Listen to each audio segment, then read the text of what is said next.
Welcome to a new year and another episode of Home Visit with Tyler Siskey and the Associates. We're riding solo today. I don't think, Raquel, that I can make an announcement today, but we're riding solo today. Our good friend DJ Elliott is out of pocket. Hopefully next week we'll have an official announcement to make, but he's out of pocket today. I want to say Happy New Year to everyone. I hope everybody got some good family time, which we did. As a family, got to spend a lot of time with the kiddos and then over the last couple of weeks, and hope everybody enjoyed the bowl games. It was a ton of fun. And by the way, I do want to tell everybody, we went on a little family vacation to Gatlinburg this past week. Extremely underrated. Like if you are in the Southeast and need a family getaway, I highly encourage Gatlinburg, and we are in Dollywood. So we stayed at the Dollywood Resort and went to Dollywood. It's a little bit better than Six Flags. Almost, it's just a little step, I think, under Disney World. Had a ton of stuff for the kids. I was really surprised. I showed up, thought I was going to, pitch a couple balls and try to win some stuffed animals or something, ride a roller coaster too. They had like 10 or 11 roller coasters. I mean, it was crazy, and some good ones in a lot of shows. So very impressed with Dollywood. So if you are looking for a family getaway, I highly encourage it. Did a little snow tubing and on the fake snow. And it was 70 degrees yesterday when we left, and coming back home, drove through a front, woke up this morning, 27 degrees, snow on the ground. And then they had several inches of snow in Gatlinburg after we left. So I'm glad we got out of there while we could. So I want to start this thing off and talk a little bit about the bowl season and COVID. When we left, this thing, 2 weeks ago, nobody was even really talking about how COVID was going to affect the game. And then we had this Omicron, which is the latest of a letter that we get. I can't wait to see what's next, the next variant we get to deal with. But we had 5 games canceled because of COVID. And look, we're all getting it. It's highly contagious. We're all going to get it probably at some point in time. I mean, we got to move on. I mean, it's been 2 years. It's time to go. I think everybody's tired of it. I'm tired of it. You're tired of it. We just need to move on as a society and life. But I found that the two that bothered me probably the most were Hawaii and UCLA. Hawaii going the day before Memphis flies out there to Hawaii, which is not an easy trip. And then you're 24 hours from kickoff and you get told that you're not playing, and then you look at NC State and Dave Doran went nuts and I loved it. I got to get Dave Doran on this show. That's what I'm going to do. My mission in this offseason, I'm going to get Dave Doran on this show. Him and I, it seems like we could get along. We have a lot of same thought processes when it comes to how things work. So I got to get him on the show, but they're like 5 hours from kickoff or something crazy, and they find out that UCLA is out. And look, we'll never know. And I think there's media reports, but look, some of these reports are just people trying to get clicks, and the media has never been. And some are great. That's the thing that's hard with the media. Some people tell you the truth and are honest, and some people are just trying to get clickbait.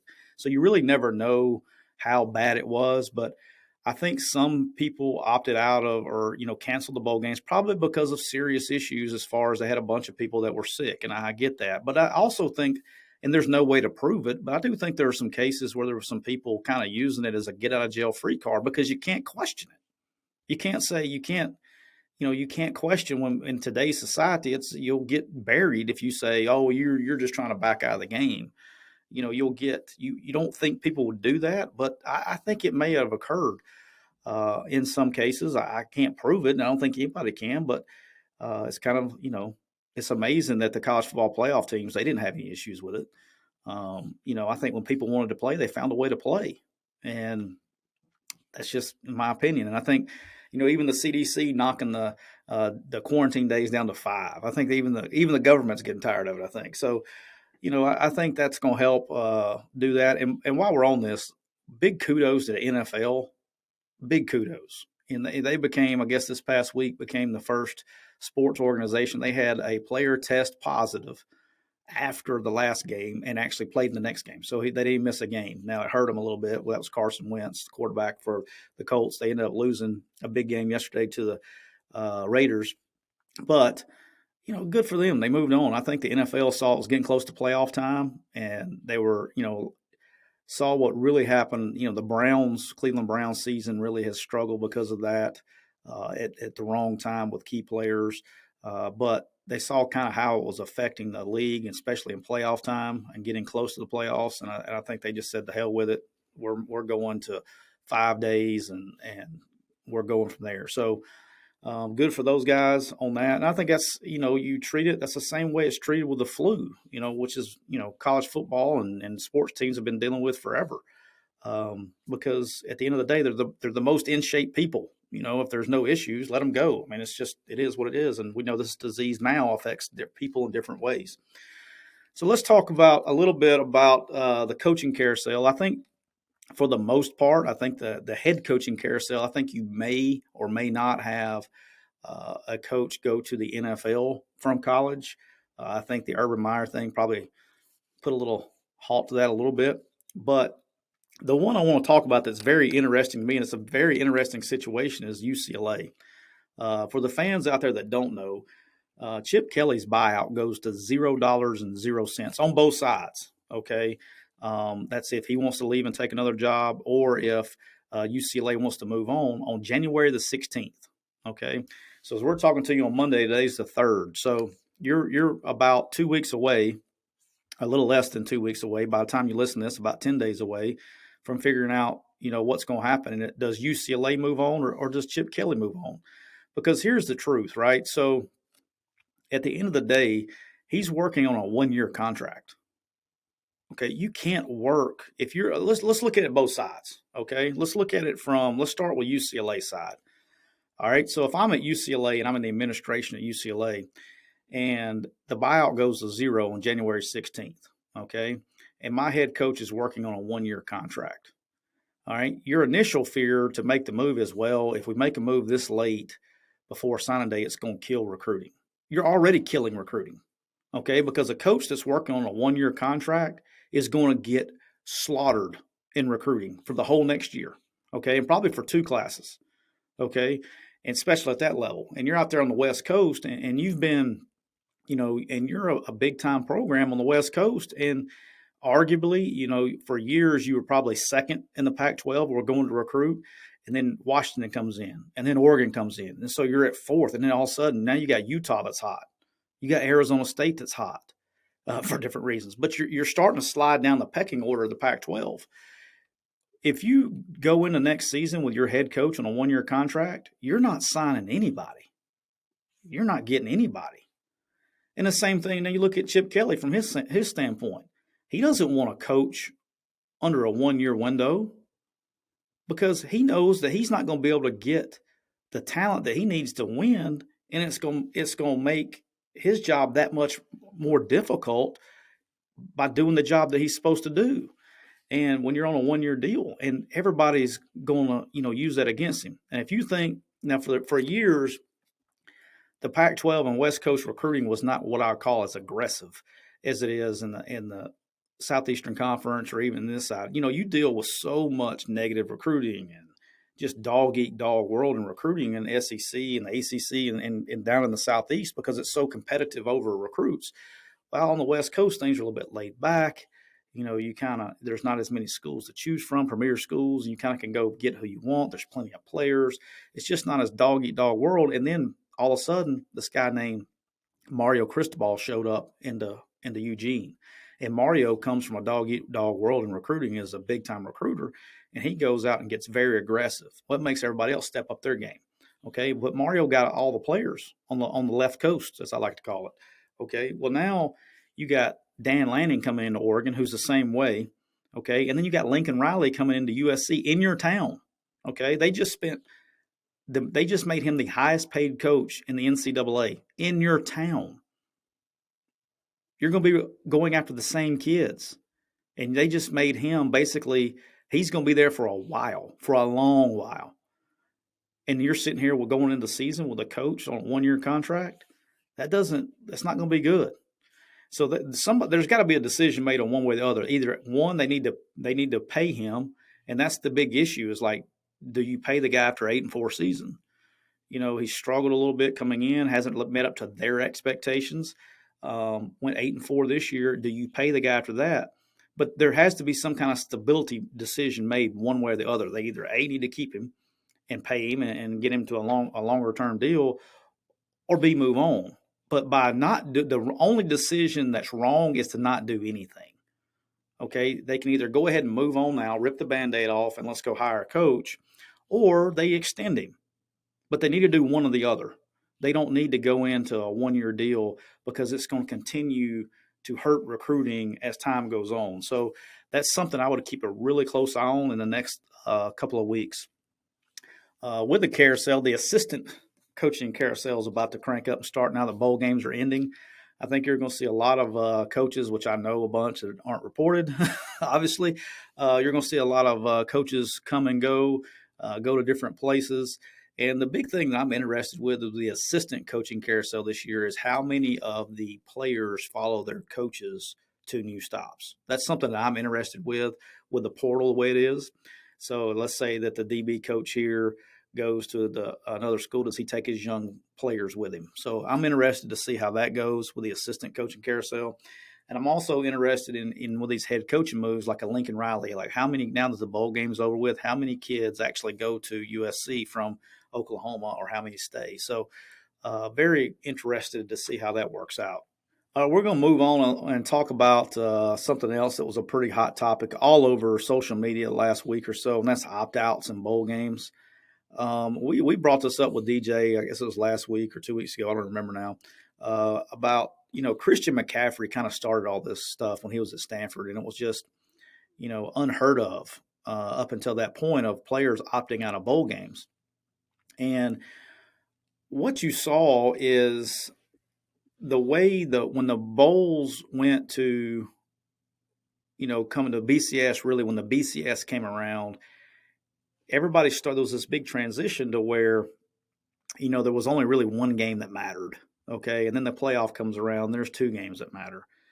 And so, back when the BCS was, before the BCS, you would have a lot of times one didn't play two. So you may have 1 versus 4, 1 versus 5, 1 versus 6, 2 versus whatever. And there were several bowl games that mattered. And the next thing is like, it is what it is, but kids have changed, when and it's changed quickly. And you saw it in coaching, you don't, it's old school ways versus new school ways. And I think that, I was very fortunate. I kind of bridged the gap and I grew up in the old school way and then kind of ended it in the new school way. But, kids have changed, people have changed, and the whole aspect of doing it for school pride, that's kind of gone away. And it's all about, it's almost a sense of entitlement, I guess I'd say a little bit on some aspects of that, or now the kids want to know, what can you do for me? It's not what they can do for the school. It's what can the school do for me? And is there wrong with that? I mean, it doesn't matter if it's wrong or not, because that's the way it is. And that's just the way kids are raised now. And it's just, that's the problem that we have out there. All right. But when kids opt out of bowl games, here's my opinion. I can solve this real quick. There's no debate on my end. It's up to the kid. Okay. Does the kid want to play? Let him play. If he doesn't want to play, don't put him out there. There's no sense in fussing about it because there's nothing you can do about it. If I'm a coach, and this is one thing that, Nick Saban harped on, control what you can control.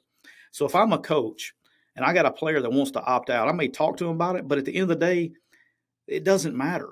And it will blow your mind as a coach. And a lot of you guys listening have probably been through this. When it comes to the NFL and money, okay, you can be as close as you want to be with a kid. But when it comes to the NFL and money, they will not listen to you for 1 second. Okay, so they're going to make their decisions. They got people that will come into their life, whether they're agents or street agents or whoever, that will be in their ear, that they will listen to more than they're going to listen to you. Okay, I've had it happen to me personally. It blew my mind. It still does, but because I'm not getting paid $1 out of this. And all of a sudden that, people start getting in their ear and giving them bad information. But when it comes to, some players do need to play. Okay, so let's take an example like Bailey Zappi at Western Kentucky. Okay, Bailey Zappi's at Western Kentucky. He needs that extra film. He needs to be on the stage to show people that he can play. When you're at a group of 5 school and you're going to play the big boys, if you're at Houston and you're going to play Auburn in the bowl game, guess what? When a scout comes to watch you, guess what the first game he's going to turn on is? He's going to turn on the Auburn game because he wants to see you against SEC talent. That's what they always do. When we were at Arkansas State and we were playing, we play Virginia Tech or we play whoever, that's the games that the scouts want to watch because they want to see you compete against higher talent. Okay, which is also why I think the portal is going to be nuts. Okay, if you're really a prospect at a group of 5 school going to a bigger school, because people are going to get in your ear about it. All right, but they need the film, so they're going to play.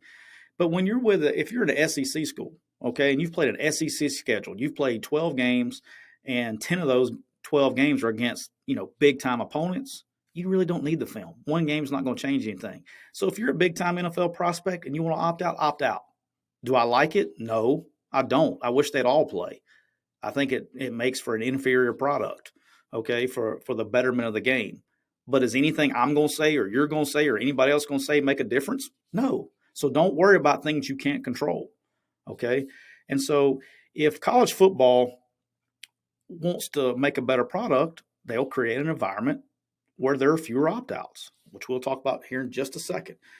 But the last thing is when a player opts out, it's not always bad. And I want to say that too, from a coach's standpoint, it's not always bad. So let's take Ohio State, for example. They had their 2 best receivers opt out. Well, guess what they got to do? They got to play these young guys that are talented, okay? And you kind of get, not only do you get extra practices, because in coaching, you'll learn this, okay? And coaches know this, they're listening, but fans need to know this. You can recruit a really talented kid, okay? But if he's not playing during the season, he's not really locked in, especially if he's on scout team, or even if he's not on scout team, but if he's in your position meetings, he's not really locked into the game because he knows he's not going to play on Saturday. But all of a sudden, you got to put that kid, he knows he's got to play, okay? He's going to be a little bit more locked in. He's going to get a little bit better effort in practice. He's going to know that he's in the mix, and he's going to do better because he's invested because he knows he's about to play. And so I think sometimes when you do have a ton of opt-outs, it does help you prepare and get and see really what you got, and helps the development of younger players because you got basically 15 practices plus a game against good competition to see kind of what, kind of get an evaluation. The other thing now with the portal is let's take Luke Altmaier, for example, and then Lane Kiffin's got to answer this question. It doesn't matter for me or a fan or anybody. If you're an Ole Miss fan, which we know we have a ton listening, it doesn't matter. But Lane Kiffin basically got 3.5 quarters to figure out, does he need to go get a quarterback or not? He got 3.5 quarters of live evaluation with Luke Altmaier versus a really good defense, okay? And he got to see, is this the guy that I can build and move on with or not? But there's no way you can practice all you want to, but until live bullets fire, you don't really know what you have, especially at that position. Okay, but I think it's not always a bad thing. So now the only bad thing is when you play a game and you're down a bunch of people and it doesn't go the way you want it to go. The fans are on you and it kind of heats up your seat a little bit, and you got to deal with it the entire offseason about how poorly you performed in the bowl game. And you kind of lose, that part of it. But, nobody remembers a year from now. Nobody remembers. So that's the deal with opt-outs. Now let's talk about how it can be fixed. How can we make this college product better? Okay, I had a long drive, Raquel, yesterday, so I had a lot of time to think about this. Okay, we talked about it a little bit better, but expanding the playoffs. Okay, so now instead of going from 4 teams that are Alabama didn't have any opt-outs, Georgia didn't have any opt-outs, Michigan didn't have any, Cincinnati didn't have any because they were playing for something. So let's make the product better on the field, and let's expand this thing to 16 games, not 12, 16 teams, not 12, 16. Okay, because it's the same amount of the games. It's 4 additional games.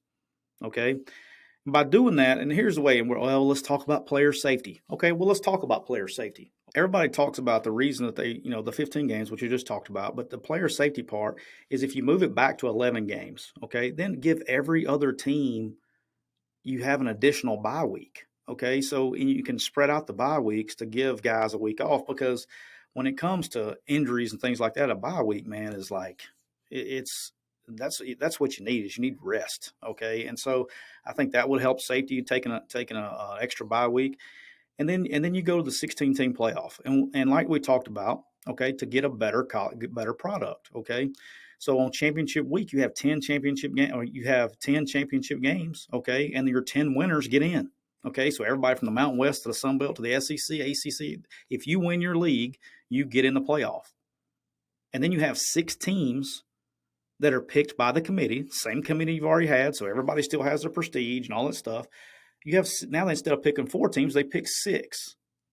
Okay, you pick a top 6 teams as an at-large deal, and you have a 16-team playoff, which, by the way, FCS or 1AA or whatever you want to, that's what they started with. 100 years ago, they had a 16-team playoff. Okay, now it's moved to 2024, whatever it is now, but you started with 16 teams. Now, every single team that plays FBS football, 130, and there's adding teams and all that stuff, because we know Jacksonville State's coming in. We know James Madison, those Sam Houston, those schools are coming in. Every team to the start of the year has a chance to make the playoff. Now, let's say this. Let's say my man Rich Rod comes into Conference USA and he goes and he wins the league and he gets in the playoff. How do you think that's going to help him in recruiting? He's going to be able to go get good players, better than he's normally been able to get. So now you have a better product because you're able to go recruit on a national stage, even though you don't have the budget and even though you don't have the prestige that all these other schools have. When you're making the playoff every single year, like look what's happened to Cincinnati. Look what's happened to Central Florida. Look what happened to Boise. When they started making these premier games and started getting national attention, they were able to recruit better and they were able to put a better product consistently on the field.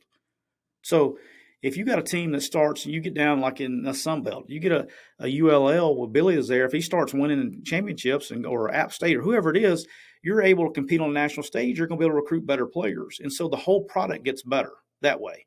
2 is this, is now on these Tuesday night Mactions and Fun Belt games, all of a sudden they become a little bit more interesting for TV ratings because that game actually means something in the big national picture. You're going to have more attention and more money dumped into college football from an advertising standpoint. Now, when we talk about the games, and we were talking about this earlier, but when you look at these bowl games, very few of them sell out.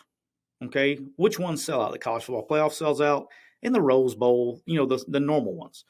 But the Gator Bowl and all that stuff, they don't sell out all the time. Now, on occasion, they will. If they have a team that hasn't been in a bowl game for a while or a team that travels well, if they get lucky with the matchup they get, like Central Florida and Florida playing in that bowl game in Orlando was a dream come true. Okay? Auburn playing in the Birmingham Bowl was a dream come true for the Birmingham Bowl because they're getting those fans and able to sell tickets. That doesn't happen often. Okay? When you get Vanderbilt versus East Carolina, the Birmingham Bowl is not selling out. So what you do is that first round, you can do 1 or 2 things. One, you can play it on the home site, which I think is a good idea if you want to make money for the schools. But if you're trying to if this is about saving the bowl games, then you just make the first round the next 8 bowl games. So take about this: you got the Citrus, the Outback, the Vegas Bowl, Holiday Bowl, Sun Bowl, Gator Bowl, Alamo Bowl, and the Houston Bowl, whoever. And that's your first round games. Now, you don't think those bowl games would love to have a first round college football playoff as their bowl game? You damn right they would. Okay, that way everybody gets a bowl experience. But 2 is they're going to sell out the game, which is where they make their money. They're going to get better advertisers because that's where they make their money. So their revenue in the bowl games is going to go up on 8 bowl games that don't get it. Now, once you get past the first round, your second round, I guess you call it the quarterfinals and semifinals, you go to the New Year's 6 games like you've been doing forever, and you rotate the 2 for the semifinals, just like you're doing now. You don't have to change anything. So you got the peach, the cotton, the orange, the sugar, okay? Who else is the other one? I don't know. But you got those 6 games that they rotate, okay? And then that's your semis and your quarterfinal games. And then the championship game, just like it is now, it's on a rotation. So you don't have to change very many things to do this. And you increase the quality of the product. And when you have 16 teams that are in bowl games, guess what? You have less opt-outs. Okay? And so your product's better and you don't have to deal with all this mess. Okay? And here's the last part we talked about a couple weeks ago too that I think that's important. Now let's talk about, you just took 8 bowl games away, right? Well, now you don't have to, 6 and 6 is not good enough anymore. So now your lower bowl games, instead of having 6-6 versus 6-6, you may have 8-4 or 9-3 versus 9-3 in some lower tier bowl games. Well, now the Birmingham Bowl, or this bowl game they made up in Texas just to get people in. Well, now they're getting a better game and able to sell more tickets. They're able to sell more advertising because they have a higher quality opponent, higher quality games. So I think, in my opinion, that's the way to fix it. Will they listen? Probably not. But I think that's a very easy way to fix this thing. And the 12 game playoff doesn't do anything but give people bye weeks. It's still the same amount of games. If Alabama's a 5 seed and they're still going to play 4 games, okay, it just makes the 1st through 4 seed only have to play 3. Okay, so I think the reward is if the better you do in the seeding, then you get to play a weaker opponent in round 1. But let's bump it up to 16 teams and let's go play. All right, since we left you last time, we've had all the bowl games except for the big one, and I guess LSU and Kansas State's playing on Tuesday. But after you listen to this on Wednesday, they would have already played.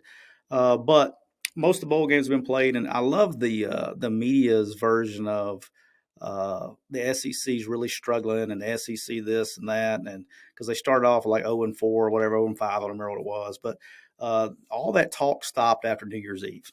And, the reason, like we talked about, is SEC probably had the most opt-outs, and they didn't really a ton of like 6-6, 7-5 SEC teams. But you saw the teams that really played really well in the bowl games from the SEC standpoint. Is you saw South Carolina play well, a team that's up and coming, that was excited to be there, hadn't been there in a while. They came out and really played really well. I thought Tennessee played well. They played, and Purdue played well. That was a great game. Probably one of the best bowl games of the season was the Tennessee-Purdue game. I hope everybody got a chance to see that in the Music City Bowl. But Tennessee was excited to be there. That was a great, phenomenal game. It was a very controversial ending. If that wasn't a touchdown, I don't know what is. I can't believe they reviewed it and still said it wasn't a touchdown. It was embarrassing because you could hear the whistle in the replay, and he was not down, and he was already crossed it when they marked him down. Very bad call, but, everybody makes mistakes. That one probably bothered me the most because I can see the official making a mistake, but when you review it, you shouldn't make the mistake. That was an easy call. It cost Tennessee the ball game, but a very well played game on both sides of the ball, very entertaining. And then you look at teams that didn't want to be there. I think Auburn had, you're playing with Finley instead of Bo Nix. He's already decided he's going to Oregon. Roger McCreary's out. They had a ton of players opt out. And then Houston's got something to prove, right? A group of 5 school, they come there, were excited to be there. They win the game. And it was a struggle. That was my first sign, by the way, that Cincinnati was going to struggle against Alabama. That was my first sign because Auburn played terrible. Auburn didn't want to be there. The only people that wanted to be at that game were the Auburn fans. They looked excited to be there, but the players didn't. And Houston played about as good as they can play and had to get with it to win. I thought it was that was probably my first sign. But let's get to me the best bowl game besides the Tennessee Purdue game was definitely the Utah Ohio State. If you did not watch the Rose Bowl, then you missed out on life. That was a great game. Ohio State had the receivers opt out. They had 7-8 starters out. And they looked shell shocked. The first Utah had like 80% of the fans there were Utah fans.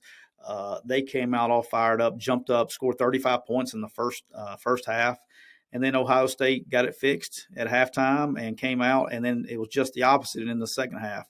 And there was literally no defense at all. It was like watching my kids play a video game. I've never. Some of it was lack of effort. I saw people not really trying. It was crazy.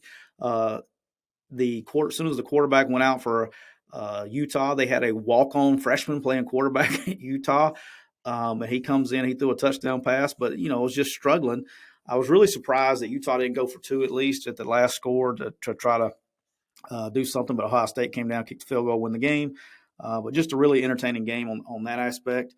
But probably the best bowl game to really watch of the big bowl games was definitely Utah-Ohio State.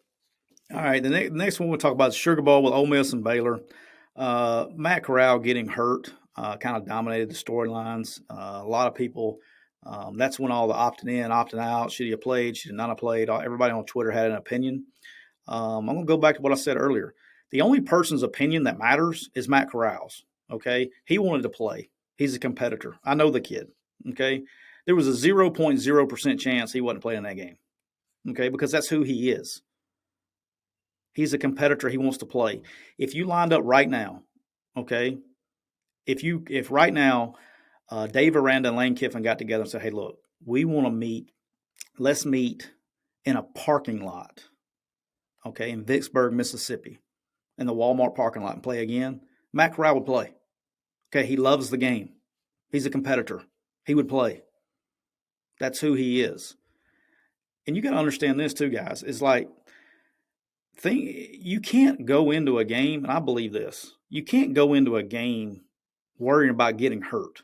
And Matt Corral was not. If you try to play the game of football, it's a violent game. Always has been, always will be. They can change all the rules they want to about targeting. They can change all the rules they want to about, hits on the quarterback below the waist. It's a violent game. It's a dangerous game. And everybody that ever puts the helmet on understands that. And guess what? You still play because you love the game. And that's who he is. He loves the game. He's going to play. So some guy on Twitter who has a blue check mark that wants to come out and say that he shouldn't have played and this is why he shouldn't play and all the media, nobody gives a shit what you think, okay? Because it's what the player wants to do. And, if Matt came out and said he didn't want to play, who cares that he didn't want to play? You're not going to go out and force the guy to play. You want somebody that doesn't want to play playing quarterback? No. You don't want anybody worrying about getting hurt. He wanted to compete. He wanted his legacy to go down, and that's what he did. Good for him. Good for him, because that's who he is. And I don't want to. I think that discussion needs to be over with. Okay, but did he get hurt? Yes, and I've heard, and I haven't talked to Matt, so I don't know, but X-rays were negative. I think Lane Kiffin said that in his press conference. But regardless of what happened, it's not going to affect his draft status. Okay, he'll be fine. He'll be ready to go for pro day and for the combine and all that stuff. It's not going to affect his draft status. And it may even help him because he went out and played. If I was an NFL GM, that would matter to me. I'm just going to be honest. If I was an NFL GM, which I'm not, never was going to be one, but if I was an NFL GM and I had to pick between a kid, I didn't have anything else to pick between but competitive character, he's definitely got that. Okay. And he knows, and the NFL will get him right. You gotta be smart taking hits because the NFL is a longer season. And you got to take care of your body. And he's not the biggest guy. He's like $190 right now. He's been a little bit bigger before, but he's not ever going to get above 210, probably, I imagine, in the NFL, even when he gets older.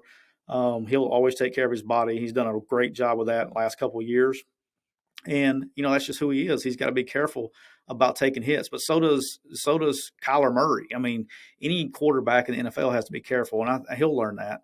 And that's probably, if you had a knock on the guy going to the NFL, that's probably the one thing is like, hey, look, we appreciate you trying to run over linebackers and stuff, but you got to calm that stuff down in a 16-game season. But extremely talented. I don't think it's going to affect his draft status. I think he'll be a first-round quarterback. And while I'm on it, we'll talk about the NFL stuff later. We'll have plenty of time to talk about that. But look, before we even get on that, somebody was trying to tell me about mock drafts this morning. There are 3 first-round quarterbacks. There are 3. Okay? You got Matt Corral, the kid from Pitt, and Sam Howell from North Carolina. Those are the 3 first-round quarterbacks in the NFL, period. I don't want to hear anything about anybody else. Okay, those are the 3 guys that are first-round NFL quarterbacks. Anybody else that's taken, they're stretching. You are wasting a draft pick. So, and while we're on that, if Aiden Hutchinson is picked first by the Jacksonville Jaguars, like one of our favorite people think in the mock drafts, I quit. All right, so you better go get you a left tackle to protect your quarterback. So doesn't need to be a first-round pick after what happened the other day. All right, but Ole Miss and Baylor, if Matt Corral doesn't get hurt, does that affect the game? Probably. I think Ole Miss had field position and had some things that he probably could have taken advantage of a little bit better.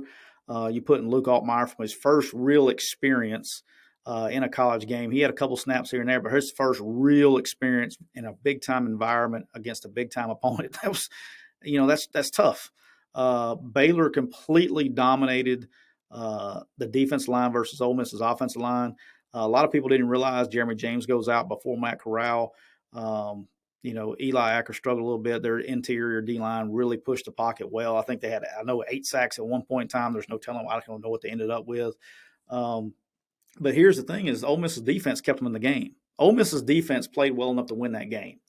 And so when you look at the final score was 21-7, 14 of the 21 points came off of turnovers. Okay, so you had the pick six, the first one, which is obvious, and then he throws the pick and they get the ball like the 20. But Baylor really only drove the ball one time down the field and scored, and Ole Miss with Luke threw the fade, I think, to Braylon and scored their touchdown. But Ole Miss's defense played unbelievable, like just as well as Baylor's did. Just they didn't get the turnovers or the sacks. They did get some negative plays and put them in behind the chains. Baylor hurt themselves with some penalties offensively, but what I was counting on is if Matt Corral plays that game, I still think Ole Miss wins the game. Would have been tougher, but I did not see that kind of domination up front by the Baylor defensive line. That probably, if anything, surprised me. That did. I did see Ole Miss's defense playing that well against Baylor's offense. I just didn't see Baylor's defense playing that well against Ole Miss's offense. So, the story that we'll never know that I would have loved to seen. And Aranda's a smart guy. He talked about it late, right before kickoff, a day or two before kickoff, was if Matt Corral plays and they're able to get some tempo going, how much that affected the defensive line. But when Luke got in the game and they weren't able to really go tempo and they had to slow things down, that was, they were basically huddling almost every play. So they were not, but the same tempo of a huddle. So that probably affected the game. And now, Ole Miss will have to hit the free agency market. They're going to have a lot of players and a lot of coaches will come and go. Some are out there, some aren't yet. A lot of players, a lot of coaches will come and go over the next few months. Ole Miss does have an advantage that they don't start classes here for another couple of weeks, and so they're going to be able to get some guys in spring, I'm sure. And they only signed 16, I believe, 16, 17, so they have plenty of spots left. And so you're going to see a whole new look to the Rebels next fall, but it's just like free agency, like the Saints are going to have to do after this year. They're already $70 million over the cap. They're going to have to reset, and it's going to be a different looking team and coaches too. And so it's going to be a really big offseason for the Rebels to decide if they're going to be where they're going to be next year. The schedule starts out well for them to begin the season. The ending is very difficult. So what happens between now and August 1st is going to be probably determine what the year looks like. It can be as good as it can get. It can be as bad as it can get. It just really depends. Probably the biggest offseason, I would say not probably. I think this is the biggest offseason for Lane Kiffin in his career, determining how this is going to end up for him here at Ole Miss. All right, moving on to the playoff games. We'll start with it in the order. Alabama and Cincinnati. Kind of went like I thought it was going to be, but actually I will give Cincinnati. Actually, they kept it a little bit closer than I thought they would. Alabama physically dominated the line of scrimmage on both sides, but Cincinnati did get some pressure on the quarterback, and it wasn't because they had Alabama couldn't pick up a twist, which blew my mind. Like Alabama looked like the Alabama going into what you thought was like that was who they were the last 3 or 4 games, to where everybody thought Georgia's going to kill them, and they showed up in the SEC championship game and looked like what Alabama used to look like, and then they kind of went back a little bit. They were able to Cincinnati was able to get pressure on the quarterback and really force Bryce out of the pocket. Like they didn't really sack him a lot, and they didn't really get after him to where it affected things, but it affected the timing and guys getting open. And I thought that Cincinnati did a great job on the back end with scramble rules and things like that, really covering the guys up. Cincinnati's game plan, it looked like to me coming in the game, is they were not going to let Williams beat them. One was not going to beat them, and they did everything. They took him out of the game. Okay, they had him bracketed. They put their best corner on him. They did everything they could to keep him from beating them. And so Alabama looked like they realized that pretty early, and just said okay. And so they basically averaged like 7 or 8 yards a carry and just physically ran right at them and dominated the game, and they couldn't stop them. When Alabama, I'd say Alabama stopped themselves. They could have literally just ran Brian Robinson 1,000 times.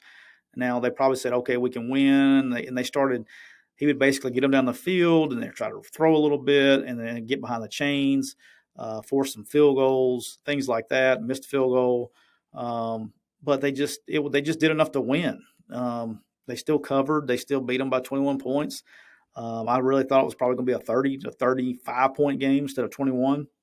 But Cincinnati just couldn't match up physically, and they just couldn't.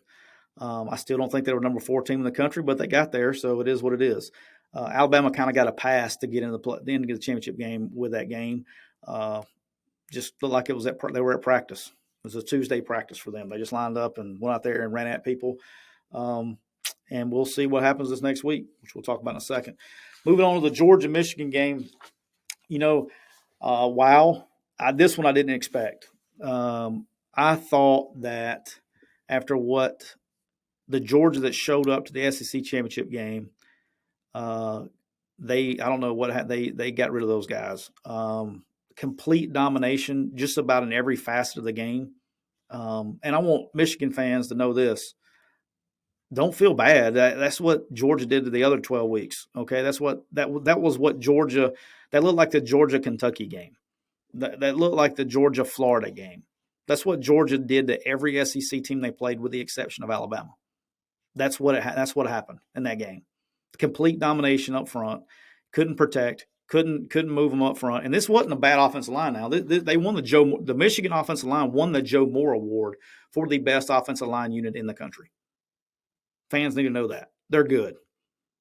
And Georgia it was bad. I mean, they completely and utterly dominated the game on both sides of the ball. And look, Aiden Hutchinson, good player. High motor guy, good player. Was he the second best player? He finished second in the Heisman Trophy. Was non-existent and was getting murdered up front. He had no chance. And to say that guy's going to be the first pick in the draft, come on now. I don't see it. But, I mean, he's a great motor guy. Somebody's going to take him. He'll play. But he's not – I mean, he wouldn't be in the top 25 guys, edge rushers in the NFL. Now, if you want to talk about opt-outs, we can talk about an opt-out. All right. Will Anderson, if Will Anderson would come out in the draft right now, I think he'd be the number 1 pick. And he's got another year. Good luck to you. Good luck. Somebody's going to try to get in that kid's ear. And the good thing he's at Alabama and Nick will talk to him. But I haven't seen a situation like this since Jadeveon Clowney. When Clowney was a sophomore, everybody knew that he was going to be the number 1 pick in the draft the next year. Okay, he had a whole other year at South Carolina. You got the same thing with Will Anderson at Alabama. Okay, and I haven't seen it since. Well, that's been, 8-9 years ago now? So I think Will Anderson's the number 1 pick in the draft for 2 years from now, whatever. It's kind of like Trevor Lawrence. I guess we thought Trevor Lawrence was going to be a number 1 pick for a while, but no brainer. And he'll have to come back and play another year. You wait, somebody's going to get in his ear and try to get him to opt out for this year. But he won't, because he's a baller and he's a competitor for that. But just really impressed with what Georgia did really everywhere. Stetson Bennett came out and threw the ball. They had matchups. Tight ends dominated.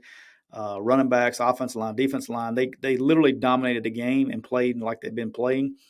Michigan never had a chance at all in the game. At least you could say Cincinnati against Alabama, when the muff punt happened, if Cincinnati would have recovered that ball, would have made it interesting for a little while. Do I think they would have won the game? No. But there was no chance of life at all in this game.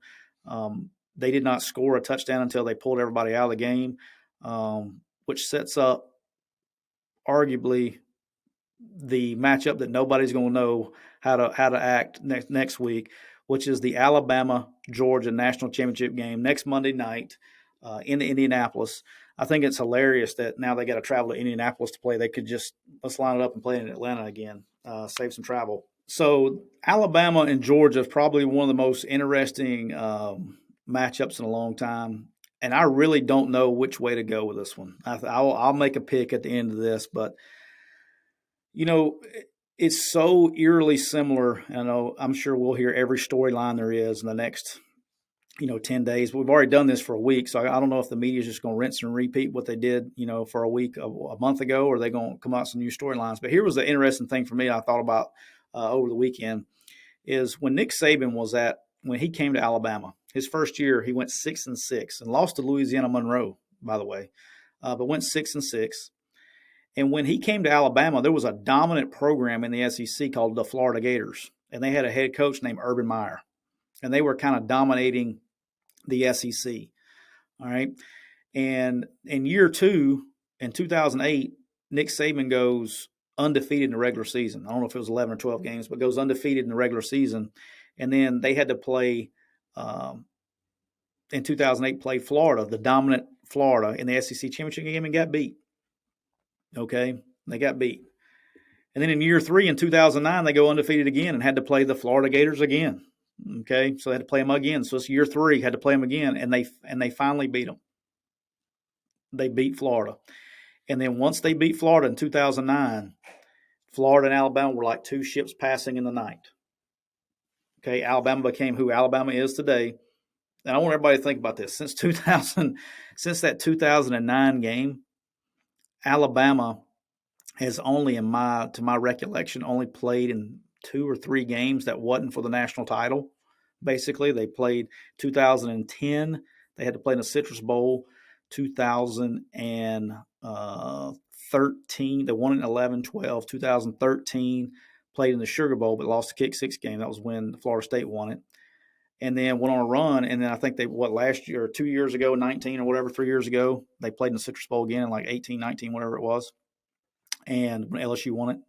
And they've been on their run ever since that day. Well, look at Kirby Smart. Kirby Smart gets to Georgia. They go 7-5 the first year. In year 2, the man's Nick Saban now. So he has to go play Nick in the national championship game and had him beat and lost on the Devontae Smith and Tua fade. Okay. And then has lost to him in the SEC championship game twice, lost to him in 2020 regular season. And so where Nick Saban's arch nemesis when he came to the SEC was Urban Meyer at Florida, and he had to overcome that dragon. Now Kirby's is his mentor, Nick Saban, and he's got to overcome it. Okay, and he's been close every time. The difference was, I think he's got the team now to do it. I think he's more dominant. I think he's got matchups that he can win. I think that Georgia wins this game. I think this is the time. I think Georgia wins it. I think one, it's hard to beat a team twice. Okay, and the other thing is Alabama had the perfect game plan against Georgia. They caught Georgia. Georgia didn't look like Georgia. They didn't, this effort-wise. I know that sounds crazy, but effort-wise up front, defensively, they were almost like they were two-gapping all the way across the front. There was no penetration. They never won a pass rush battle. They never really got after the quarterback, and they just let him sit back there and pick him apart.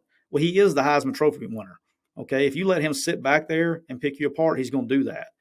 I think they look better on the back end against Michigan. They have plenty of time to get those things fixed. And you got to get over right now. This is the mental hurdle. Okay. This is Georgia's Roger Bannister moment. Okay. And if you don't know who Roger Bannister is, he was the first person to ever run the 4-minute mile. People thought it was impossible, that you could never run. They thought, there were scientists that said the human would die. They could not physically run a 4-minute mile. Could never be done ever before. And so finally, I don't even know what year it was. I probably should have looked it up. That just came off the top of my head. But in the 50s, I think, he goes and runs a 4-minute mile. Well, like in the next year, there was tens of people that run for. Once one person broke it, tens of people knew it was possible, and they were able to do it. And this is Georgia's Roger Bannister moment. They have to go in there and they have to win. And I think if they win, I think Georgia takes off. They're set up to take off. They have the players. They have the resources. They have the coaches. I think this is their defining moment. I think it's time. They got the ability. They can do it. I think they know they can do it. From the Alabama standpoint, they got Alabama's best shot. Okay, and Alabama beat them, but Georgia didn't. Georgia beat themselves a little bit too. They moved the football. It wasn't like Georgia didn't move the football in the SEC championship game. They turned the ball over. They turned it over on downs, and Alabama was giving their best shot, and it was throwing the football. I think Georgia's ready. I think now's the time. I think Georgia gets after them. I just don't think Alabama can do it twice. I'll be the guy. It's going to be interesting to see, even though Nick is going to use that they're underdogs again to his players, they'll be motivated, ready to go. they're underdogs again, even after they beat the brakes off a month ago. And then Kirby's going to use it. Well, they beat us underdogs. So both coaches are going to, motivate their kids that they're underdogs and they can't win. So somebody's got to give. But I think it's the time. I think now's the time for that to happen. We'll be very interested to see a lot of, if you're a football, I think a lot of fans are tired of the SEC versus the SEC thing. But, I mean, it's a playoff now. You had your chance. Big Ten failed. I guess you can call Cincinnati Group of Five, but they're fisting to be a Big 12 team. Big Ten failed, but, everybody's had their shot, but we end up here we are with Alabama and Georgia. And I think if anybody's being honest with yourself, regardless what fan of that you are, these are the two best teams this year. The only one that I could have made an argument with was I still think Ohio State is in that conversation when they're healthy and they're going. But besides those three fan bases, there's really not an argument. And then, Ohio State, you can't be really mad because they lost to Michigan and they lost two to Oregon and Michigan. But I still think as a team on any given day, like if this was the NFL and you got 16 shots at it in the playoffs, Ohio State would have a shot. They are a talented team. But at the end of the day, these two teams, they got through the gauntlet, and they're probably the two best teams out there, again, with the argument of Ohio State. So I'm going with Georgia winning the game. I know it's like 2.5 or 3. I'm just going with Georgia to win the game, money line, I guess. But I do think it'll be a good game. I do think this is the time. This is the Roger Banneker moment. They got to come with it. This weekend and next week, early next week, we are going to be at the AFCA Football Convention. We'll be at the booth at QwikQ. Our booth will be right next to Quick Cut. So coaches, come by and see us. It'll be myself, Clay Carter, and Raquel will be there as well at the convention. So come by and see us.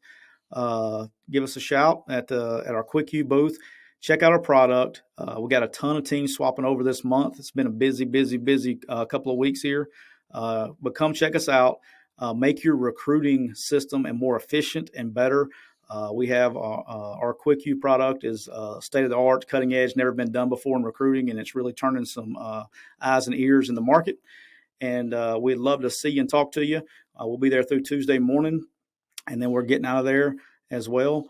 And then I don't know when we're going to tape. We'll figure out time to tape next week, but we'll be moving on and look forward to what's coming up for the spring and recruiting and all that good stuff. But until next time, take care.